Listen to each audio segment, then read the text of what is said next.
बादशाह बेटा कहाँ जा रहे हो? इतने गुस्से में क्यों? खैर तो है ना? कोई खैरियत नहीं है, सब कुछ खराब कर दिया आप लोगों ने।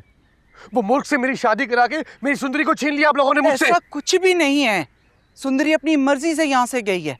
बल्कि हम तो तुम्हारी शादी करवाना चाह रहे थे उसके साथ, वही तुम्हें नहीं अपनाना चाहती थी। है तो खुर्शीद की बेटी, अपना रंग जरूर दिखाएगी। कुछ नहीं सुनना मुझे हर हाल में सुंदरी चाहिए यहाँ बस। तो तुम्हारे बाबा ने लोग लगा दिए उनके पीछे, गुलाम और सुंदरी भाग के जाएंगे भी तो कहाँ जाएंगे?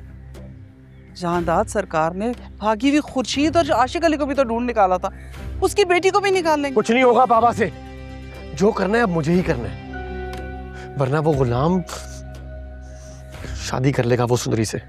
हो सकता है उसने शादी कर ली है? नहीं, ऐसा नहीं हो सकता, ऐसा नहीं हो सकता। मुझे तो लगता है उस कमजात के नसीब में सुंदरी लिखी थी, इसीलिए तो उसके साथ भागी थी। बेटा तकदीर के फैसलों को कभी कभी मानना। भाड़ में गई तकदीर, मैं तकदीर भी बदलूंगा और इस निजाम को भी। सुंदरी को हासिल करके रहूंगा चाहे मुझे कुछ भी करना पड़े। आशा चाबी दो।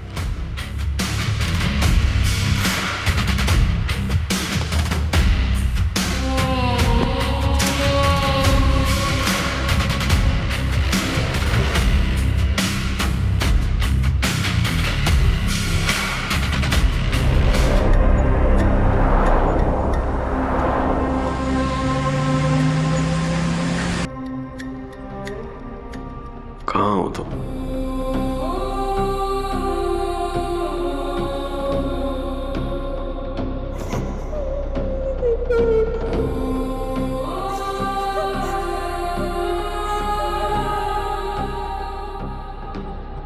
मैं तुम्हें ढूंढ निकालूंगा, चाहे तुम दुनिया के आखिरी कोने में ही क्यों ना छुपी हुई हो उस गद्दार गुलाम के साथ।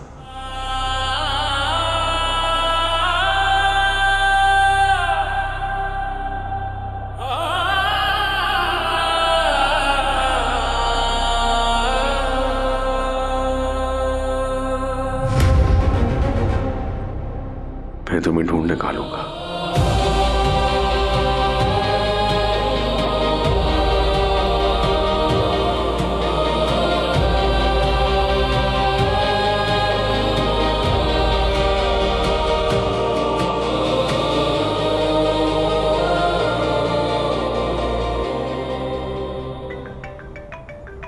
हाँ जावेद, क्या रिपोर्ट है?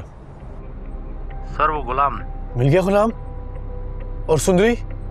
नहीं सरकार, अभी तक तो वो दोनों नहीं मिले, लेकिन जो नंबर आपने दिया था उस गुलाम का, हम वो नंबर ट्रेस करते हुए गुलाम के मोबाइल फोन तक पहुंच गए। गुलाम का मोबाइल फोन एक जगह मिला है। मुझे लोकेशन भेजो, मैं पहुंच रहा हूँ अभी, फौरन भेजो। ठीक है सर, मैं भेज रहा हूँ।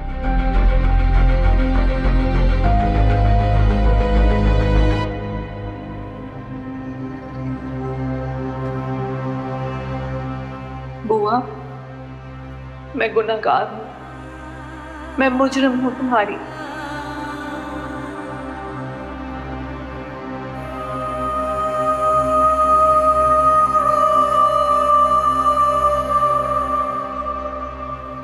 बचपन से लेकर आज तक हर दर्द, हर खुशी में तुम मेरे साथ थे, लेकिन मैं तुम्हारी वफादारी का सिला तुम्हें ना दे सकी। अगर मैंने उस रात को सुंदरी को तुम्हारे साथ ना भेजा होता तो आज तुम मेरे सामने होती बुआ। मैंने तुम्हें खो दिया। मेरी अपनी माँ के बाद अगर कोई था जो मुझे समझ सकता तो वो तुम थी, और मैंने तुम्हें भी खो दिया। हमारी खुर्शीद बहुत तन्हा हो गई है बुआ, बहुत अकेली। मुझे माफ कर दो बुआ, मुझे माफ कर दो, माफ कर दो मुझको।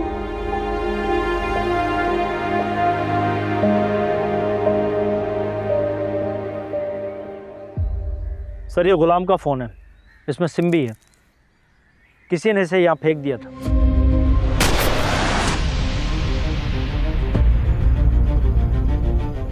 सर यहाँ से बहुत सारी गाड़ियाँ गुजरी हैं, इसलिए अंदाज़ा लगाना मुश्किल है कि वो उन्हें कहाँ लेकर गए होंगे। वो उन्हें कहाँ लेकर गए हैं, क्या मतलब? इससे पहले उस खातून की मौत और अब इस मोबाइल का मिलना, इससे तो साफ जाहिर होता है कि वो अपनी मर्ज़ी से नहीं गए, उन्हें ज़बरदस्ती ले जाया गया यहाँ से। जी सर, वरना ऐसे यहाँ फ़ोन कौन फेंक सकता है? हमें तो ये अगवा लग रहा है। ये भी तो हो सकता है गुलाम ये ना चाहता हो कि हम उस तक पहुँच जाएं, इसलिए फ़ोन फेंक दिया हो। जी सर बिल्कुल, हम सब मुमकिनात पे गौर कर रहे हैं। सर, जहाँ तक पता चला है गुलाम के पास कोई हथियार नहीं था। मुझे वजाहतें नहीं सुननी। उनको ढूंढो हर हाल में, किसी भी तरह, समझ आइए? गली गली छानो यहाँ की।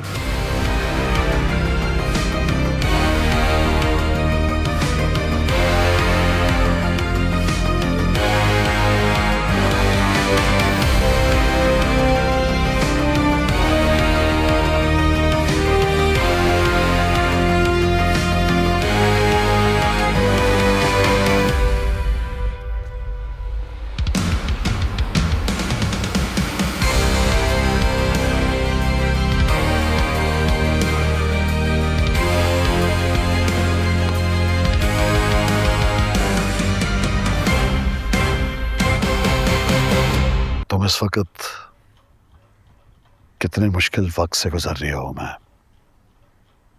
जानता हूं।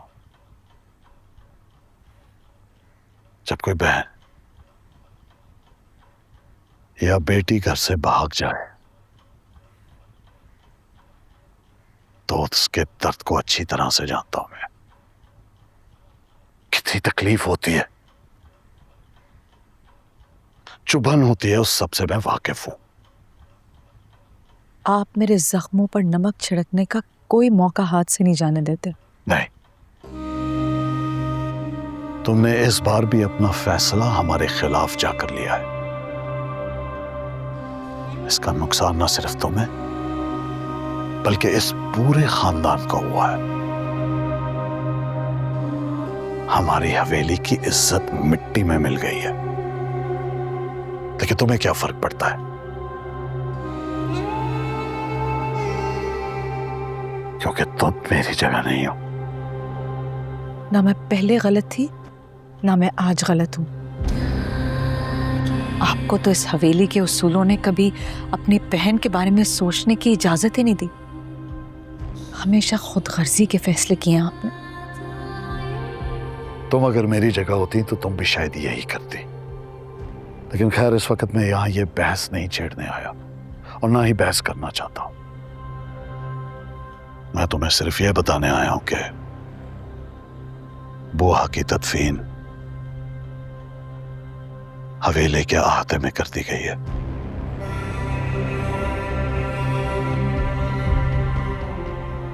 वो हमारी खास मुलाजमा थी, इसीलिए उसे हवेली में दफन किया।